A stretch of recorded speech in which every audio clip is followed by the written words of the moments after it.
Bismillahirrahmanirrahim. Assalamualaikum warahmatullahi wabarakatuh. Alhamdulillahirrabbilalamin. Wassalatu wassalamu ala asrofil anbiya'i wal mursalin wa ala alihi wa ashabihi ajmain, amma ba'du. Yang saya hormati Bapak dan Ibu guru yang ada di SMP Muhammadiyah Kuo beserta staf, yang saya hormati Kepala Sekolah SMP Muhammadiyah Kuo. Baiklah, saya tidak akan memperpanjang mukadimah.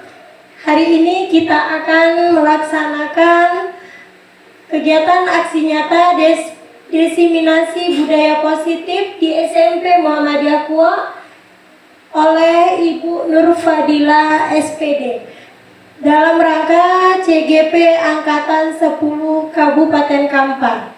Baiklah, kepada Ibu Nur Fadila dipersilakan dengan segala hormat. Terima kasih atas waktunya. Assalamualaikum warahmatullahi wabarakatuh.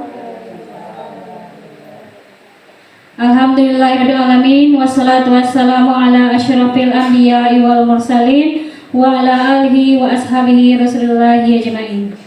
Pertama-tama marilah kita bersyukur kehadirat Allah Subhanahu wa taala yang telah memberikan kita kesehatan dan kesempatan sehingga kita bisa berkumpul di ruangan majelis guru untuk mengadakan diseminasi budaya positif di SMP Muhammadiyah Kuo. Salawat beserta salam tidak lupa pula kita kirimkan buat junjungan alam, yakni Nabi besar kita Muhammad Sallallahu Alaihi Wasallam dengan ucapan Allahumma sholli ala Muhammad wa ala ali Muhammad. Baiklah, sebelumnya kami berterima kasih kepada bapak-bapak, ibu-ibu yang telah berkenan hadir dalam acara diseminasi budaya positif yang kami adakan. Selanjutnya kita lanjut saja ya ke materi.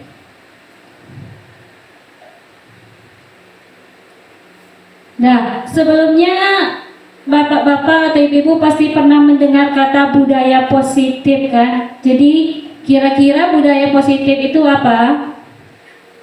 Sudah tidak asing lagi kan kata budaya positif. Budaya yang mengarah kepada kebaikan. Apa Pak? Budaya yang mengarah kepada kebaikan. Ya, bisa benar ya, benar sekali. Ada lagi yang bisa opsi jawaban lainnya? Perbuatan ataupun kegiatan yang positif. Perbuatan atau kegiatan yang positif. Nah, jadi dari dua jawaban Bapak tadi tidak ada yang salah ya, semuanya benar. Nah, sekarang kita jadi poin-poin inti dari budaya positif ini ada 6. Yang pertama yaitu disiplin positif, yang kedua motivasi perilaku manusia, yang ketiga keyakinan sekolah atau kelas, yang keempat kebutuhan dasar manusia, yang kelima 5 posisi kontrol, dan yang terakhir segitiga restitusi. Sebelum kita lanjut ke pembahasan inti kita pahami dulu ya pembelajaran dengan paradigma baru. Jadi setahun terakhir ini kita sudah mulai memasuki kurikulum baru yang namanya kurikulum merdeka. Nah, kurikulum merdeka ini adalah bentuk atau gambaran dari pendidikan paradigma baru dalam pendidikan. Pembelajaran dengan paradigma baru ini merupakan pembelajaran yang dirancang berdasarkan prinsip pembelajaran berdiferensiasi sehingga para peserta didik belajar sesuai kebutuhannya berdasarkan tahap perkembangan sesuai teori psikologi modern untuk mewujudkan profil pelajar Pancasila. Dan ada 6 aspek atau 6 dimensi yang ingin kita tuju dalam profil pelajar Pancasila ini yang ingin kita bentuk pada anak didik kita. Yang pertama yaitu beriman dan bertakwa kepada Tuhan Yang Maha Esa dan berakhlak mulia. Yang kedua, berkebinekaan global. Yang ketiga, bergotong royong. Berikutnya kreatif.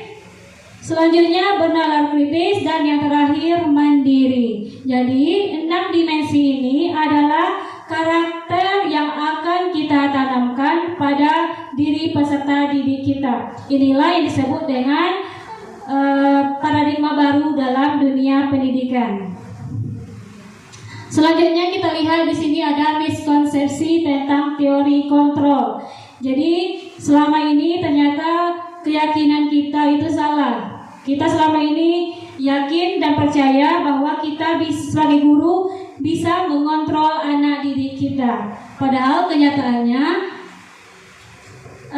kita itu tidak bisa mengontrol murid kita. Kita hanya bisa mengarahkan mereka. Tetap kuncinya itu di tangan mereka. Yang bisa mengontrol diri peserta didik kita adalah diri mereka sendiri. Kemudian kita juga tidak bisa memaksa mereka untuk sesuai dengan keinginan kita. Sesuai dengan filosofi Ki Hajar Dewantara, kita itu bertugas hanya menuntun murid kita agar mereka bisa berkembang sesuai dengan kodratnya. Selanjutnya di sini ada mengubah paradigma stimulus respon ke pendekatan teori kontrol. Jadi yang di sebelah kanan itu adalah stimulus respon tentang dunia, keyakinan yang selama ini kita percayai. Contohnya, selama ini kita percaya bahwa kebutuhan kita itu sama. Padahal kenyataannya kebutuhan kita itu berbeda. Ini ada di sebelah kiri. Ini sesuai dengan pemahaman para ahli. Kemudian dulu kita melihat semua hal itu sama. Ternyata setiap orang itu memiliki pandangan yang berbeda. Nah, jadi inilah paradigma atau paradigma baru yang akan kita rubah dalam dunia pendidikan kita. Nah, sekarang kita lanjut ke pembahasan inti. Yang pertama yaitu disiplin positif. Disiplin positif itu merupakan suatu cara penerapan disiplin yang mengajarkan anak bertanggung jawab dan menumbuhkan kesadaran diri berdasarkan nilai-nilai kebajikan. Disiplin positif lebih ke arah disiplin diri yang dapat mengontrol diri dalam melakukan segala tindakan. Disiplin diri dapat membuat murid memahami dan menyadari berdasarkan motivasi intrinsik, yaitu motivasi yang berasal dari diri sendiri, bukan karena paksaan, hukuman, atau pujian. Jadi disiplin positif itu adalah disiplin yang berasal dari diri sendiri, bukan karena takut untuk dihukum atau karena mengharapkan hadiah, mengharapkan pujian. Itulah disebut dengan disiplin positif.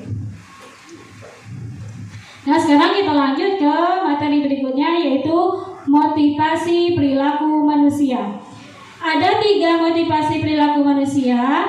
Yang pertama yaitu untuk menghindari ketidaknyamanan atau hukuman.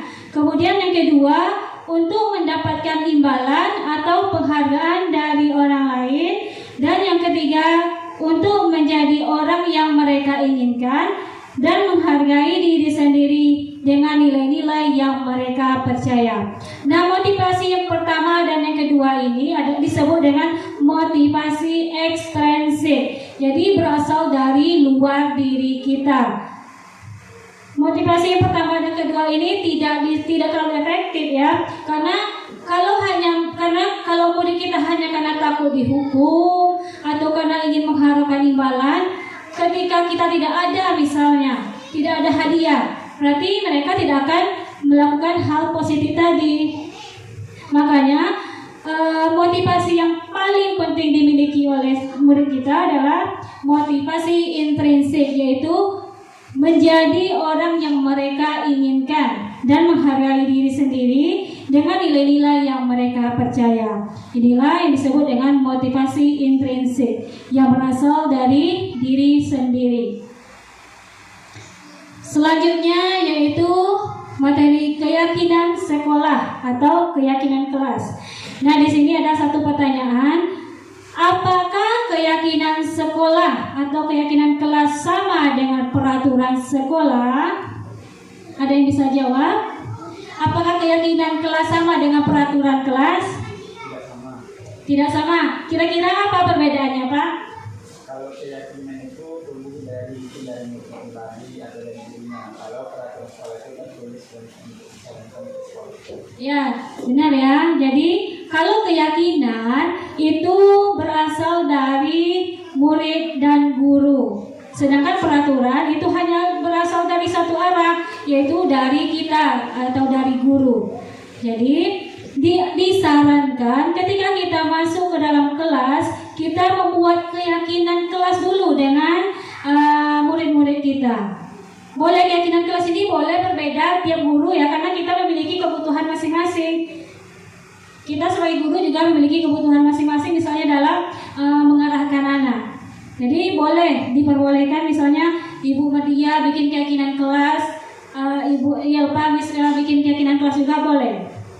Boleh juga misalnya keyakinan kelas ini boleh dilakukan per tahun, boleh juga dilakukan per semester. Tergantung kebutuhan kita. Jadi membuat keyakinan kelas ini tidak bisa kita saja sebagai guru, kita perlu berdiskusi dengan murid. Jadi membuat keyakinan kelas itu dua arah, ada guru, ada murid, kesepakatan bersama. Nah, kemudian di sini ada pertanyaan, mengapa keyakinan kelas? Mengapa tidak peraturan kelas saja? Pertanyaan kedua, mengapa adanya keyakinan kelas penting untuk terbentuknya sebuah budaya positif? Kemudian pertanyaan ketiga, bagaimana mewujudkan sebuah keyakinan kelas yang efektif? Nah, kenapa kita lebih membutuhkan keyakinan kelas daripada peraturan kelas? Untuk meyakinkan anak, kan anak lebih emosionalnya lebih menyatu. Ya, emosional lebih menyatu karena itu dari mereka kan, aturan yang mereka buat sendiri. Ya, benar. Jadi di sini menurut Gosen, suatu keyakinan akan lebih memotivasi seseorang dari dalam atau memotivasi secara intrinsik. Seseorang akan lebih bergerak dan bersemangat untuk menjalankan keyakinannya daripada hanya sekedar mengikuti serangkaian peraturan. Jadi anak-anak itu biasanya lebih semangat menjalankan keyakinan karena mereka yang menyusunnya. Itu adalah kesepakatan mereka. Kalau peraturan, mereka itu cenderung terpaksa untuk menjalankannya. Kemudian pertanyaan kedua tadi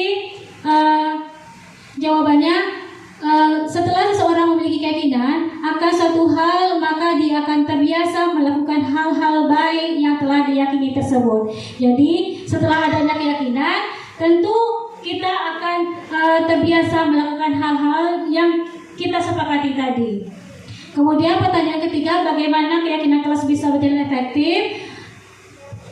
Pernyataan keyakinan kelas senantiasa dibuat dalam bentuk positif. Jadi keyakinan kelas hendaknya dibuat dengan kalimat positif, bukan kalimat negatif. Kalimat positif di sini maksudnya tidak menggunakan kata jangan, tidak menggunakan kata dilarang atau tidak boleh.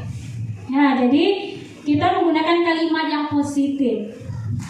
Kemudian keyakinan kelas juga hendaknya tidak terlalu banyak agar mudah dijalankan oleh peserta didik kita. Nah, di sini ada prosedur pembentukan keyakinan kelas. Langkah pertama, kita mempersilahkan murid-murid di kelas untuk mencurahkan pendapatnya tentang peraturan yang perlu disepakati di kelas. Jadi kita kumpulkan dulu murid-murid kita di kelas, kemudian memberikan mereka kesempatan untuk mencurahkan pendapatnya. Boleh misalnya nanti kita kasih kertas post-it itu untuk menuliskan pendapat mereka, atau boleh juga langsung misalnya tunjuk tangan menyampaikan pendapat mereka. Kemudian yang langkah kedua, kita catat semua masukan-masukan para murid tadi di papan tulis. Kemudian kita susun keyakinan kelas sesuai prosedur pembentukan keyakinan kelas. Kemudian menggantinya dengan kalimat-kalimat dari bentuk negatif menjadi positif. Karena pastikan anak-anak itu banyak yang mengatakan kata jangan, dilarang buang sampah sembarangan, dilarang datang terlambat.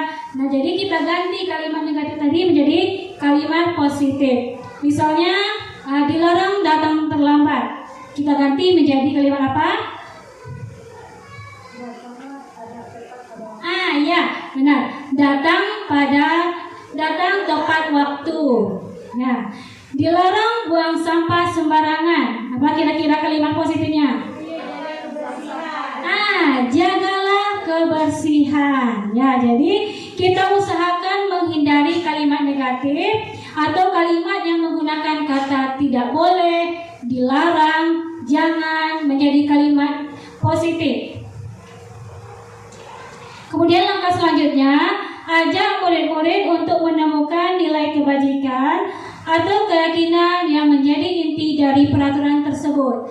Jadi, dari semua peraturan atau kesepakatan yang diajukan oleh murid-murid kita, tentu ada satu atau dua yang nilai kebajikannya sama. Misalnya, datang tepat waktu,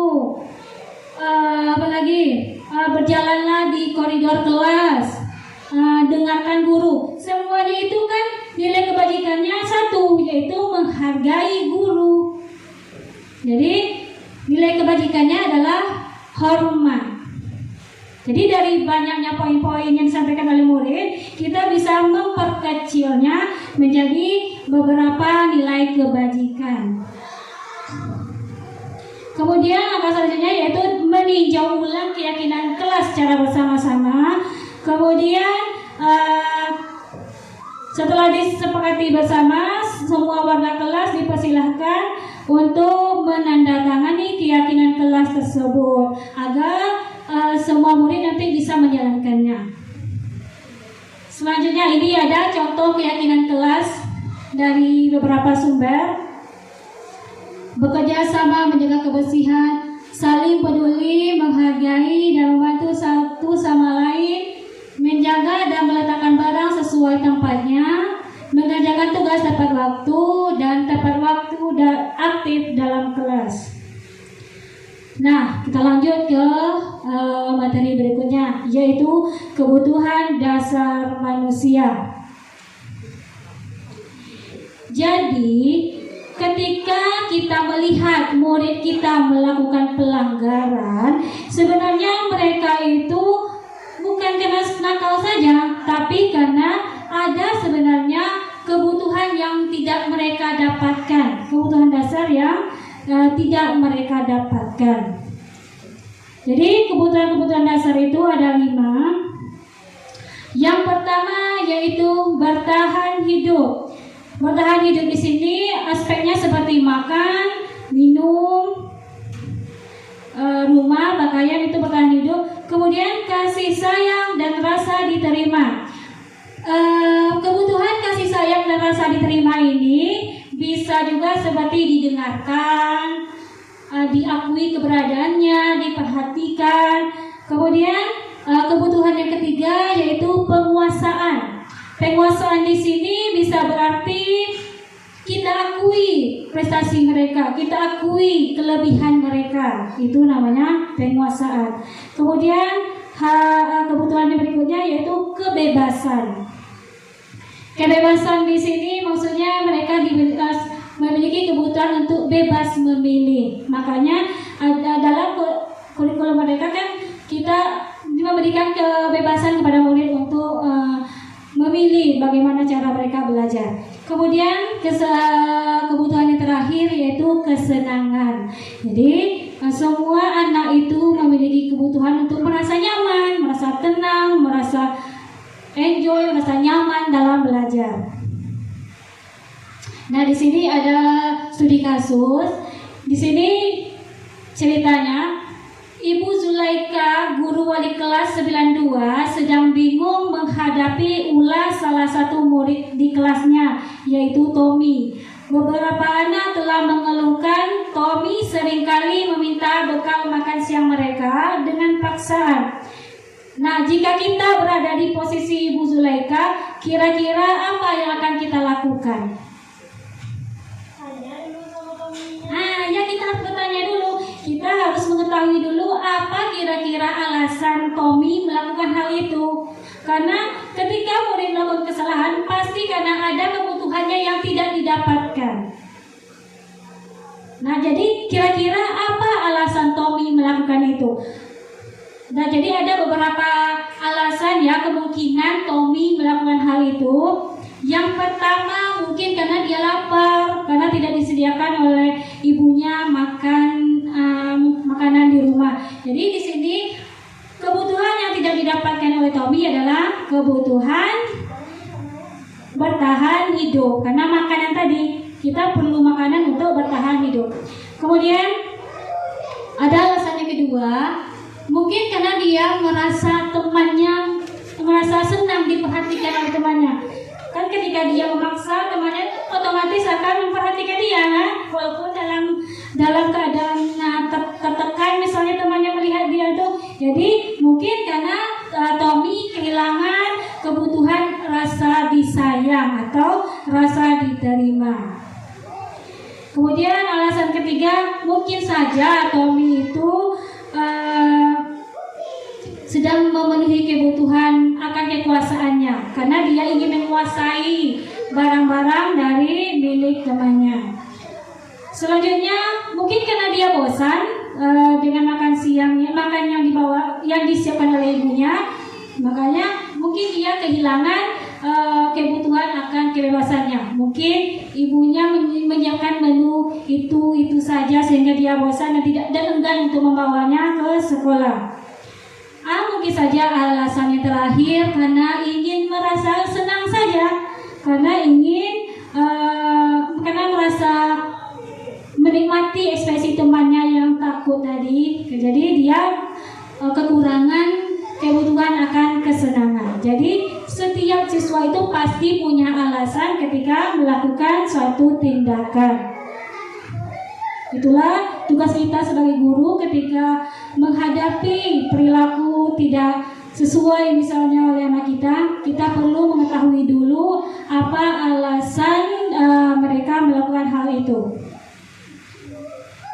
Nah, sekarang kita lanjut ke materi berikutnya, yaitu posisi kontrol guru. Jadi ada 5 posisi kontrol kita sebagai seorang guru ya. Yang pertama yaitu penghukum. Nah, jadi mungkin banyak di antara kita sering berada di posisi ini, yaitu sebagai penghukum. Kemudian posisi yang kedua yaitu pembuat rasa bersalah. Yang ketiga posisi sebagai teman. Yang keempat pemantau, dan yang terakhir manajer. Nah, kita lihat dulu ya apa kelebihan dan kekurangan dari masing-masing posisi kontrol tadi. Kita lihat dulu kasus berikut ini. Ada sebuah kasus, Adit sering terlambat hadir di sekolah. Jadi ketika kita berada di posisi penghukum, maka biasanya kita menggunakan nada yang tinggi ya. Dengan nada yang tinggi, bahasa tubuh kita, mata kita melotot, kemudian memaki mereka. Misalnya dengan kalimat, kamu terlambat lagi. Kenapa kamu sering datang terlambat? Kapan kamu bisa datang tepat waktu? Nah, jadi hal ini sebenarnya tidak terlalu baik untuk murid-murid kita. Kita bayangkan kalau kita berada di posisi mereka, bagaimana perasaan kita ketika misalnya dihukum tanpa ditanya dulu alasan kenapa kita bisa datang terlambat misalnya. Jadi posisi sebagai penghukum ini sebaiknya kita hindari dari proses pembelajaran ini, karena akan menimbulkan rasa malu, menimbulkan trauma, dan rasa rendah diri pada anak-anak murid kita. Kemudian yang kedua, posisi sebagai pembuat rasa bersalah. Biasanya pembuat rasa bersalah ini sering menggunakan kalimat, kamu kenapa seperti ini? Kamu sudah mengecewakan ibu. Kamu benar-benar bisa menyakiti hati ibu, misalnya seperti itu. Nah, Mungkin akibat dari posisi sebagai pembuat rasa bersalah ini, anak-anak memang mungkin akan merasa bersalah, akan tetapi tidak efektif untuk merubah perlakuan mereka ke depannya. Karena ya mereka hanya akan berubah ketika rasa bersalah itu aja. Besoknya lupa dan mengulangi lagi kesalahan yang sama. Kemudian lanjut ke posisi sebagai teman. Nah, posisi sebagai teman ini biasanya seorang guru identik menggunakan suara yang ramah, akrab, dan sesekali bercanda dalam menegur muridnya. Misalnya, ayolah bantu ibu, ayolah berubah demi ibu misalnya. Jadi ini sebenarnya juga tidak terlalu disarankan.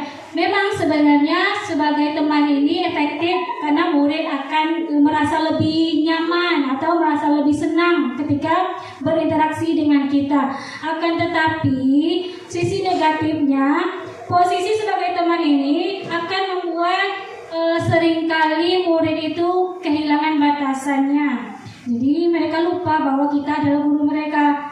Mereka hanya mungkin beranggapan kita sama dengan teman-teman mereka. Selanjutnya yaitu sebagai pemantau.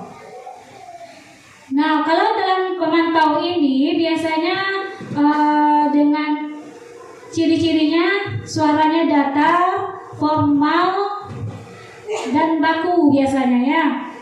Contoh kalimatnya, Adi, tahukah kamu jam berapa kita mulai?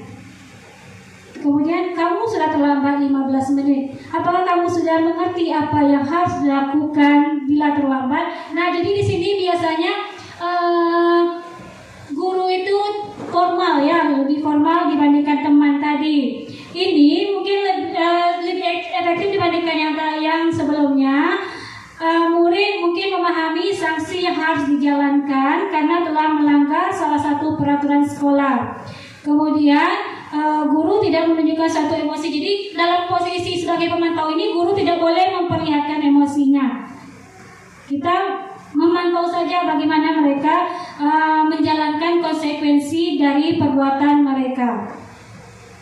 Nah, yang terakhir ini adalah posisi sebagai manajer.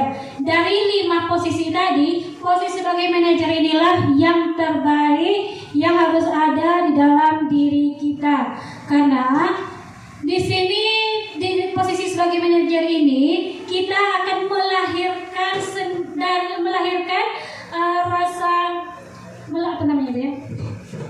melahirkan keyakinan dari diri anak itu sendiri.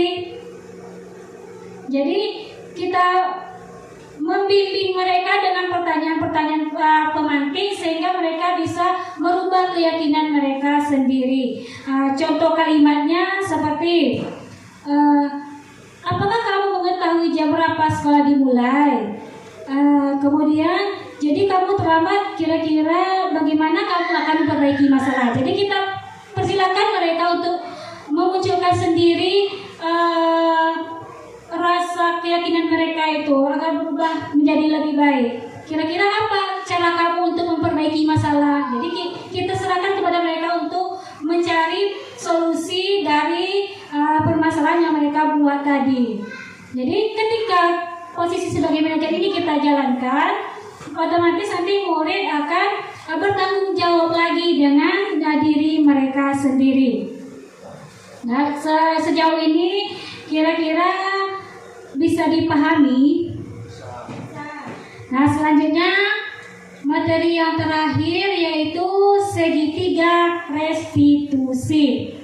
Nah, ini tentang bagaimana cara kita menyelesaikan suatu permasalahan yang ditimbulkan oleh anak atau murid kita. Dalam menyelesaikan permasalahan siswa atau murid ada 3 caranya. Yang pertama yaitu hukuman, konsekuensi, dan restitusi. Perbedaan mereka, kalau hukuman itu tidak terencana. Misalnya anak kita datang terlambat, kemudian kita suruh hormat bendera, itu kan tidak terencana itu. Atau ketika mereka tidak menggunakan sepatu, kita ambil, tidak terencana kan. Kemudian yang kedua, ciri-cirinya murid dibuat merasa tidak nyaman. Jadi mereka tidak nyaman kan menjalankan hukuman. Kemudian yang ketiga, bersifat satu arah. Guru yang membuat hukumannya tanpa meminta persetujuan dari siswa. Dan yang terakhir yaitu berupa hukuman fisik atau psikis. Jadi seperti tadi hormat bendera, tidak menggunakan sepatu, itu kan jenis hukuman fisik. Kemudian yang kedua yaitu konsekuensi. Kalau hukuman tadi tidak terencana, konsekuensi ini terencana sesuai dengan kesepakatan yang ada di dalam peraturan. Kemudian murid juga dibuat tidak nyaman. Kemudian guru selalu memonitor murid. Dan yang terakhir yaitu restitusi. Nah, di restitusi inilah cara yang sebaiknya kita jalankan atau kita gunakan untuk menyelesaikan masalah siswa. Karena pada tahapan restitusi ini kita itu terencana. Kita memanggil siswa, kemudian ada jalan-jalannya kita rencanakan. Kemudian yang kedua, restitusi ini menguatkan murid dalam jangka waktu yang panjang. Karena yang membuat solusi tadi adalah mereka sendiri. Kemudian restitusi bersifat dua arah. Jadi hasil solusinya itu didapatkan dari diskusi antara kita dengan murid kita tadi. Dan yang terakhir, anak-anak belajar untuk memecahkan masalah. Jadi masalah mereka selesaikan sendiri dengan panduan atau bimbingan dari kita. Kemudian tahapan dari segitiga restitusi ada 3 tahapannya. Yang pertama yaitu menstabilkan identitas. Yang kedua, validasi tindakan yang salah. Dan yang ketiga, menanyakan keyakinan. Kita lihat dulu satu persatu tahapannya. Yang pertama yaitu menstabilkan identitas. Menstabilkan identitas ini dilakukan berdasarkan prinsip bahwa membuat kesalahan adalah bagian dari proses pembelajaran yang nantinya akan menggeser identitas gagal ke arah identitas sukses. Jadi dalam tahapan menstabilkan identitas ini biasanya guru akan mengeluarkan beberapa pernyataan seperti berbuat salah itu wajar dalam proses belajar, berbuat salah itu manusiawi, tidak apa-apa kalau kamu bersalah, akan tetapi kamu bisa memperbaikinya untuk kedepannya. Jadi kita stabilkan dulu diri mereka agar mereka tahu bahwa oh ya ternyata tadi saya sudah salah. Kemudian yang kedua yaitu validasi tindakan yang salah. Validasi tindakan yang salah ini dilakukan berdasarkan prinsip bahwa setiap perilaku berupaya memenuhi suatu kebutuhan tertentu, sehingga guru atau orang tua akan bergeser dari pemikiran stimulus respon menjadi proaktif serta akan lebih mengenali dan mengakui kebutuhan murid. Jadi pada tahapan validasi tindakan yang salah ini, biasanya guru akan mengeluarkan pernyataan, kamu pasti punya alasan kan kenapa melakukan hal itu? Menurut kamu apa sih yang penting buat kamu? Kamu boleh tetap berusaha menjaga sikap itu, tapi tambahkan sikap lainnya yang baru. Jadi kita validasi tindakan mereka tadi. Kita cari dulu apa alasan mereka untuk berbuat kesalahan yang tadi. Nah, yang terakhir yaitu tahapan menanyakan keyakinan. Menanyakan keyakinan ini dilakukan dengan memberi pertanyaan-pertanyaan bermakna kepada murid untuk memunculkan motivasi secara intrinsik sehingga mampu menaikkan keyakinannya dengan tindakannya yang salah.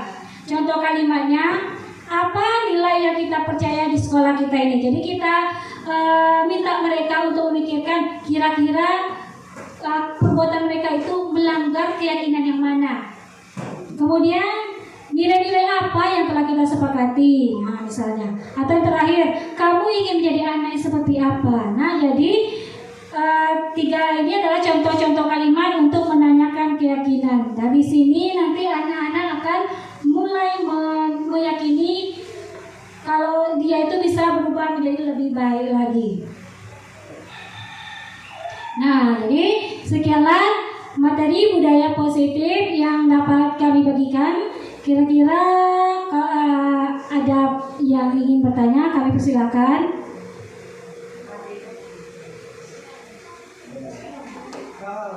Nah ya, jadi terima kasih atas waktunya. Mohon maaf kalau ada dari kalimat kami yang kurang berkenan. Wabillahi taufiq wal hidayah. Assalamualaikum warahmatullahi wabarakatuh. Waalaikumsalam warahmatullahi wabarakatuh. Baiklah, terima kasih untuk Ibu Nurfadila SPD dan Ibu Majelis Guru yang telah hadir menyempatkan diri datang ke sekolah kita ini. Baiklah, rasanya cukup sekian. Terima kasih. Wassalamualaikum warahmatullahi wabarakatuh. Waalaikumsalam.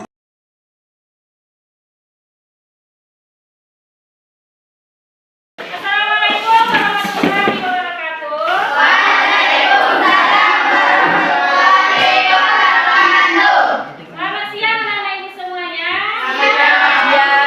Apa kabarnya hari ini? Baik. Nah, pada kesempatan kali ini kita akan menyusun yang namanya keyakinan kelas. Ada yang pernah mendengar kata keyakinan kelas sebelumnya?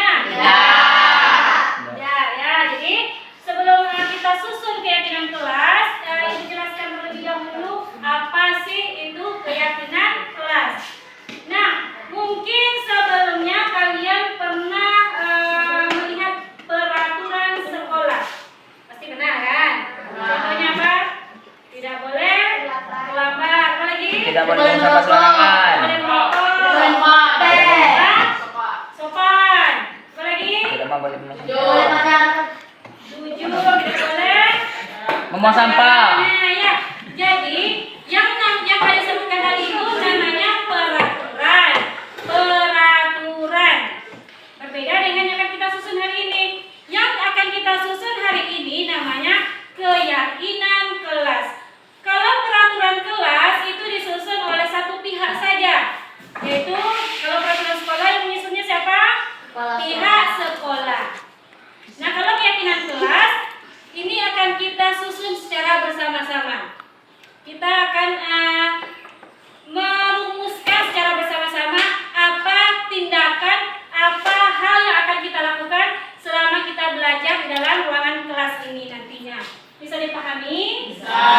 Oke, di sini Ibu punya post-it, kartu post-it. Jadi nanti Ibu akan bagikan kepada kalian masing-masing satu lembar. Tuliskan satu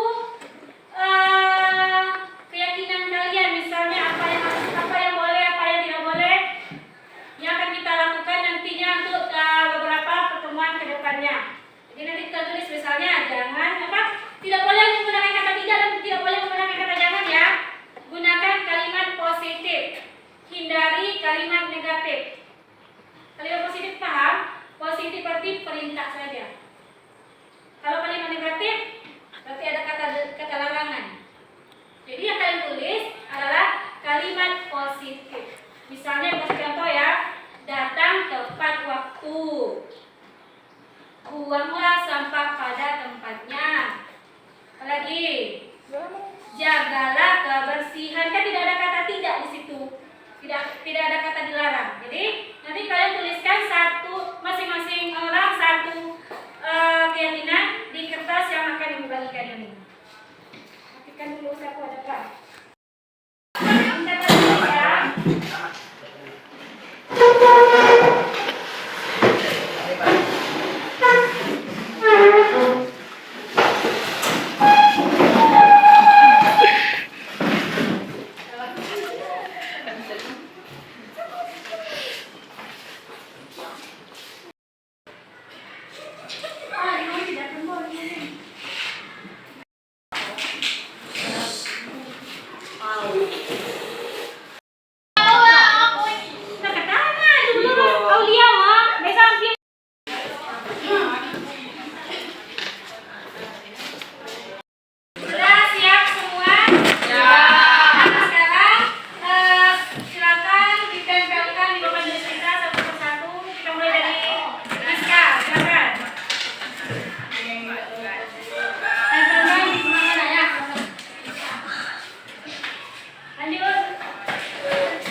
ya. Jagalah fasilitas sekolah. Ini sama dengan perlengkapan tadi ya. Perlengkapan dengan fasilitas sama ya. Jadi kita ambil satu. Buanglah sampah pada tempatnya. Berpakaian rapi, sama dengan menggunakan pakaian sesuai harinya. Boleh nanti kita tambahkan saja kalimatnya di belakang. Kemudian memakai pakaian sesuai harinya, memakai pakaian tepat pada harinya, sama. Datang tepat waktu, sama juga. Jagalah fasilitas sekolah, sama juga ya. Kemudian jagalah kebersihan lingkungan sekolah. Nah, jadi hampir sama juga semua ya. Dari 20 dan 20 keyakinan, sekarang kita perkecil jadi 5 keyakinan. Inilah nanti yang akan kita jalankan selama proses belajar kita ke depannya. Apa saja? Yang pertama, buanglah sampah pada tempatnya. Jadi di sini kita akan menjaga kebersihan di kelas dan di lingkungan sekolah kita. Kemudian yang kedua, menjaga perlengkapan kelas. Berarti nanti barang-barang fasilitas sekolah kita jaga ya. Kita rusak. Selanjutnya menggunakan pakaian seragam sesuai harinya. Di sini termasuk tadi rapi ya. Selanjutnya berbicara dengan sopan dan datang tepat waktu. Jadi 5 keyakinan inilah yang nantinya akan kita jalankan bersama-sama. Karena ini kan dari kalian. Kalian yang memintanya, kalian yang menentukan, kalian yang membuatnya. Jadi kita jalankan bersama-sama. Ibu harapkan nantinya kita bisa menjalankannya sesuai kesepakatan kita hari ini. Bisa disepakati semuanya? Bisa. Oke, sepakat ya? Sepakat. Nah, sekarang Ibu minta kalian isi daftar hadir penyusunan keyakinan kelas ini. Silakan satu persatu ke depan. Dimulai dari Giska, silakan.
Demikianlah rangkaian penyusunan keyakinan kelas kita.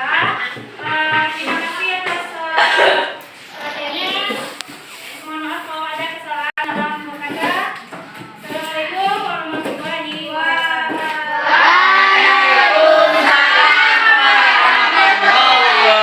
Wabarakatuh.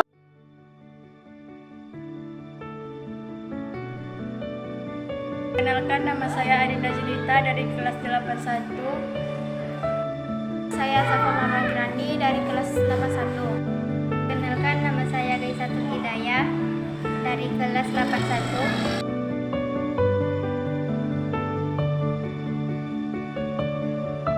Saya sangat merasa senang. Ya, sangat senang. Saya merasa semangat.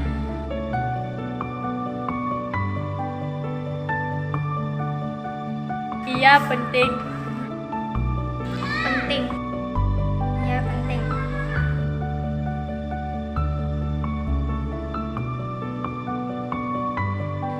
Karena keyakinan kelas membuat saya lebih bertanggung jawab. Keyakinan pimpinan kelas membuat saya disiplin. Itu membuat saya disiplin.